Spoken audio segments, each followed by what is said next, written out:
ভিটেমাটি বিক্রি করে ধার দেনা করে সুদের উপরে টাকা নিয়ে লিবিয়াতে এসেছিলেন ইতালিতে আসার জন্য, কিন্তু ব্যর্থ হয়েছেন। ইতালিতে আসতে পারেননি, আটকে আছেন দীর্ঘদিন থেকে। নিঃস্ব হয়ে দেশে ফিরে যাওয়ার মতো টাকাও নেই। আটক কেন্দ্রগুলোতে তাদের কথা আর কি বলবো। আর এই পরিস্থিতি থেকে উত্তরণের জন্য প্রতিনিয়তই ফিরিয়ে নেওয়া হচ্ছে অসহায় নিঃস্ব বাংলাদেশিদেরকে। সর্বশেষ তথ্য মতে ৩১০ জন বাংলাদেশি ফিরে গেছে, যারা বিপদগ্রস্ত অবস্থায় লিবিয়ার বিভিন্ন স্থানে ছিল। উত্তর আফ্রিকার ভূমধ্যসাগরীয় দেশ লিবিয়া আটক, নির্যাতন ও অপহরণের শিকার ৩১০ জন বাংলাদেশিকে দেশে ফিরিয়ে নেওয়ার সম্পূর্ণ ব্যবস্থা বাস্তবায়ন করা হয়েছে, নিশ্চিত করেছে লিবিয়ার বাংলাদেশ দূতাবাস। শুক্রবার ৫ ডিসেম্বর সকাল ৯টা ১৫ মিনিটের দিকে বাংলাদেশি অভিবাসীদের বহনকারী প্লাই ও এয়ারলাইন্সের ফ্লাইটটি ঢাকার শাহজালাল আন্তর্জাতিক বিমানবন্দরে অবতরণ করে।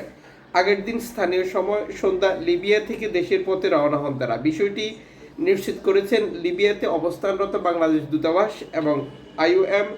লিবিয়ার বাংলাদেশের আরও বিভিন্ন যে সামাজিক যোগাযোগ মাধ্যম বা এনজিও সংস্থাগুলো রয়েছে তাদের তথ্য মতে বাংলাদেশে পৌঁছানোর পর তাদেরকে রিসিভ করার তথ্য ইনফরমেশনও ভেরিফাই করা হয়েছে বাংলাদেশ থেকে। এই প্রতিবেদনটি আমরা যুক্ত করার আরও কিছু উল্লেখযোগ্য দিক রয়েছে, তা হচ্ছে আপনাদের কোনো আপনজন যদি একইভাবে লিবিয়াতে বিপদগ্রস্ত অবস্থায় থাকে, তিনি দেশে ফিরে যেতে চান, তাহলে তাকে অতি সত্বর দূতাবাসে যোগাযোগ করতে বলুন।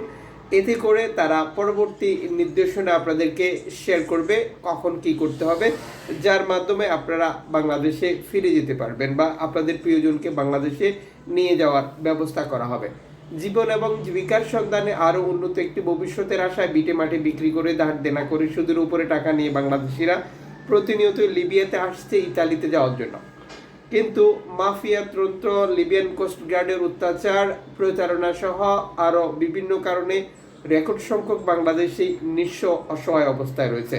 এনজিও সংস্থাগুলোর তথ্য মতে লিবিয়ার একটি বেসরকারি এনজিও সংস্থার তথ্য মতে ২০,০০০+ বাংলাদেশি অবস্থান করছেন বর্তমান লিবিয়াতে, যার মধ্যে রেকর্ড সংখ্যক বাংলাদেশি এসেছে অবৈধভাবে ইতালিতে আসার জন্য অথবা গ্রিসে আসার জন্য।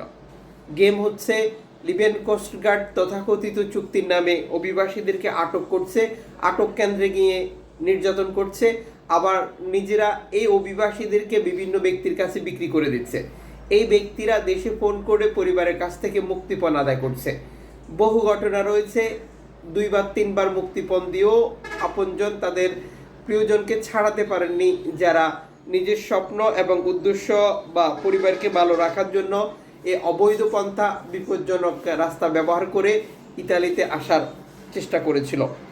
সর্বশেষ এনজিও সংস্থাগুলোর তথ্য মতে ভূমধ্যসাগরে বিপদগ্রস্ত শরণার্থী উদ্ধার করার জন্য তারা যে পরিমাণ কাজ করার চেষ্টা করছে, ইউরোপীয় ইউনিয়ন এবং ইতালির নানা ধরনের প্রতিবন্ধকতা, নতুন সিদ্ধান্তের কারণে সেটি ব্যর্থ হচ্ছে, যার ফলাফল 2025 সালে এরই মধ্যে রেকর্ড সংখ্যক মানুষ নৌকাডুবিতে মৃত্যু এবং নিখোঁজের তালিকা প্রকাশ। এনজিও সংস্থাগুলোর তথ্য মতে লিবিয়া থেকে ছেড়ে আসা একটি নৌকা ল্যাম্পুদুসা হটস্পট, যেটা ইতালির কাছে, নিখোঁজ হয়ে যায়। নৌকাটির অভিবাসীদেরকে উদ্ধার তৎপরতা অব্যাহত রয়েছে, তবে কোন জাতীয়তার কতজন ছিল এই প্রতিবেদনে যুক্ত করা হয়নি। লিবিয়া থেকে গ্রিসে গেম হচ্ছে এবং তুরস্ক থেকেও গ্রিস। আফ্রিকার বিভিন্ন দেশ থেকে স্প্যানিশ উপকূলে রেকর্ড সংখ্যক শরণার্থী প্রবেশের পৃথক পৃথক তথ্য রয়েছে।